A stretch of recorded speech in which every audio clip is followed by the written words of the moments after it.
can see it now for the first time in 3 days. Looks like we're actually going to get there.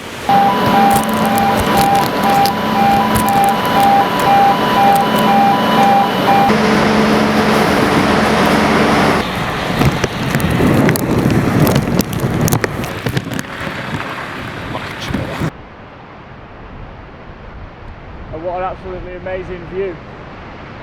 It doesn't really seem like we're in Britain. Looks like we've gone back in time. We've been in Malig on mainland and then to here.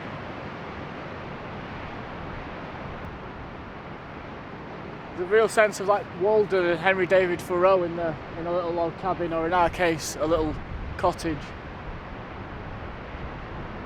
I can see why you like the peacefulness and the solitude that you can get from a place like this.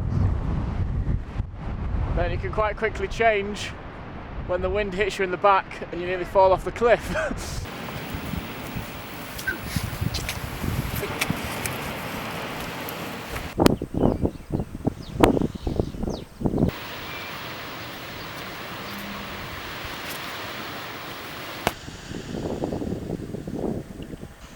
Slow it down.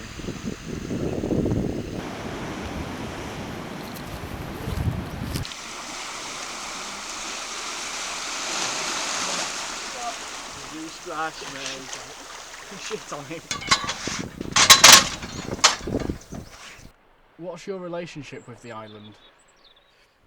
Well, I'm retired, but for about around 50 years I actually probably ran the island. I mean, the island belongs to the family, and I was the one who was doing the farming bit. But my brother Ewan was also here for a large part of that time. It's really just a holiday home with a lot of land around it.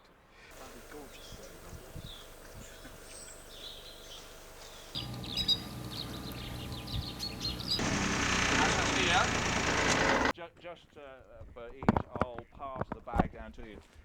That is very much, you have to twist it one way and lift it, it'll come off. If you twist it the wrong way, it won't. So just get hold of the handles, give it a, and see if you can get the top off. Twist. That's it, lift. Awesome. Right, I'm going to get you a bag of food. Over the top of it. Yeah. It doesn't really matter if you spill it, the ducks will clear it up. That's it. Just tip the whole lot go in there in one. With a bit of luck it'll all go. You just literally let go, it all goes. Okay. Perfect. Pull. Okay. Now, that was the easy bit. If you notice the lugs on the side, down the side of the hopper, you've got those funny little sort of T-shaped bits at the top. On the inside of the lid, there's a reciprocal lug that goes through, and what you need to do is get it to engage in that sort of mouth in there. That's it. If you don't, it'll drop right down and the ducks won't be able to get at it. So have a go. You can see where the lugs are. So right. One of them is broken, so it will sit at a fairly jaunty angle. But this might take a while. Fine. Now twist it until it hits. That's it. Now lift and twist at the same time. Lift and you lift. No. Now lift straight up and twisting, keeping some pressure on. You'll feel it go into the. It's up a bit, up there. Twist. That's that. That's it. Good. Let go. Yeah. Let go.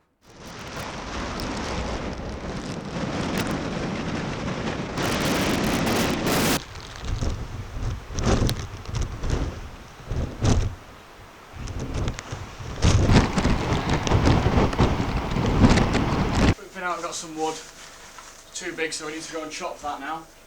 So we're going to go in the back garden, got the axe, got the saw, and we're going to try and chop it and throw it on the fire so we can heat the house up for the day, because otherwise I'm going to get cold.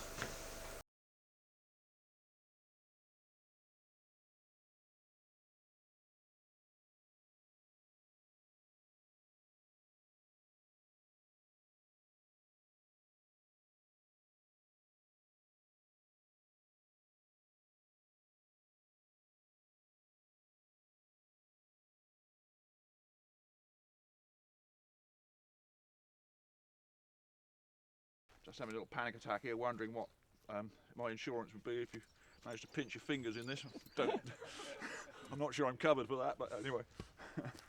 TV presenters lot, I suppose. Right. Yeah, perfect. That's about the right side. Right, I can explain. You can do it, but I'll show you exactly how one of these works. This is a brand new one, so it'll be nice and fluid. When they get a bit old and rusty, they stick a little bit, and that's when you catch your fingers. But the basic principle is you put your thumb in the D-ring. Yep. And then rest your hand on the base of the trap and pull. And then with your other thumb, you get the opposing bar, and you're pushing the two away, and that's actually quite strong. Holding it like that, and then you put the safety catch on, which is that little hook there. Right. Once that is safely engaged, by and large, you can do what you like with it. Yep. But what you really need to be fairly careful. They are, when this thing, I'll show you, when this thing goes off, it goes off with quite a. There's a little sticky something. There we go. I'll have to actually get it to do this in one, but no. A bit nervous with my own fingers. You wouldn't want your fingers in there when it does that, trust me. No. So, thumb in the D-ring. Yep. Pulling the two apart. When doing that, make sure that both the brass trigger and are facing backwards, so there's somewhere for it to go. And in there like that. That across like that. Okay.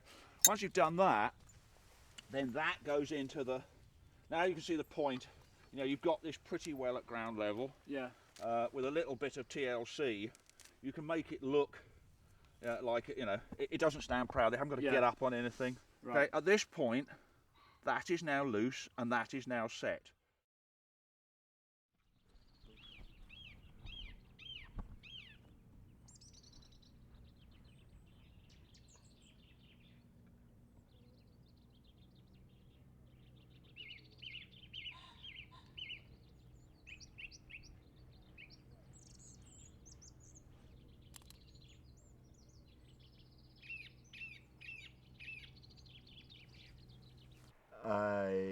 Our little graveyard down there, we've seen quite a few people, obviously, buried there.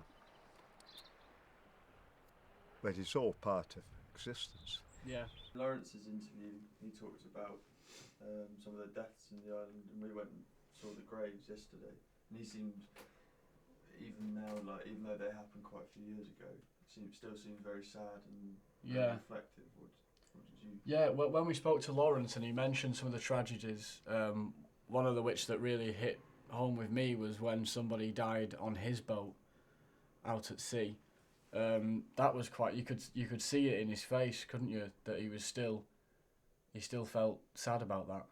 But I suppose living on the island, with it being such a small place and a small community, I think you're much more aware when a tragedy happens or a death, or something like that. There's nowhere to hide from it. You can't really distract yourself from it.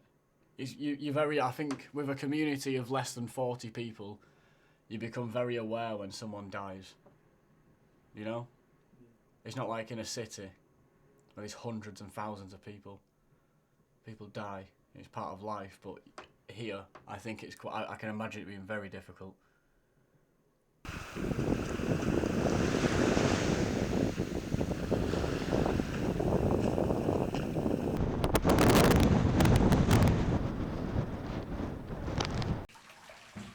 I'm starving.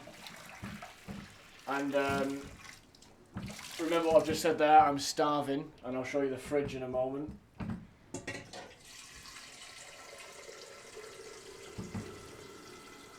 I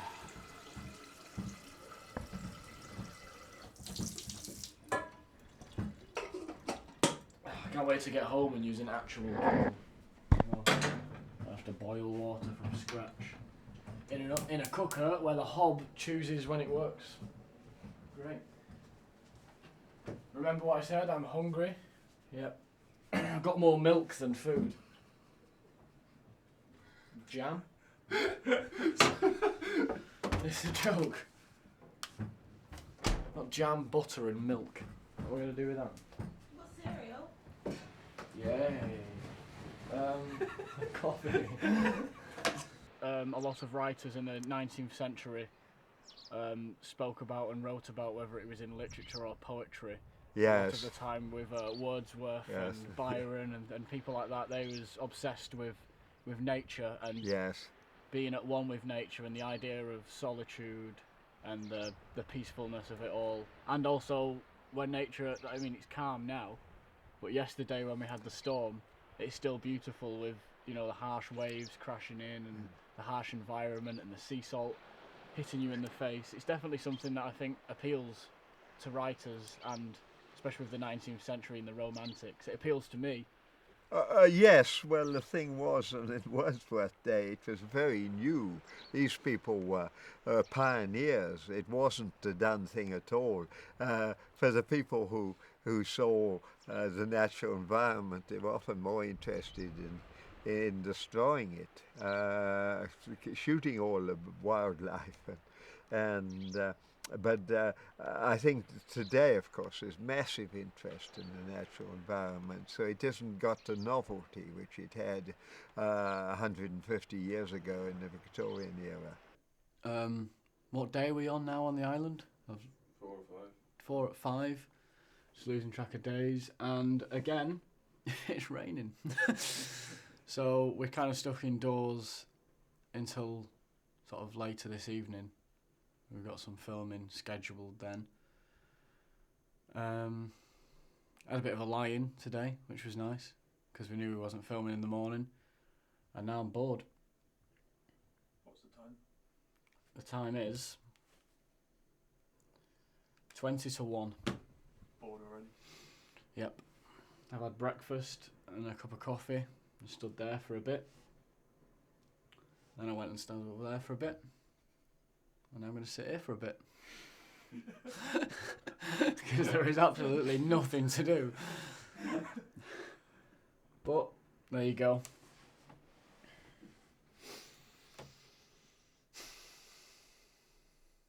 I'm going back to bed.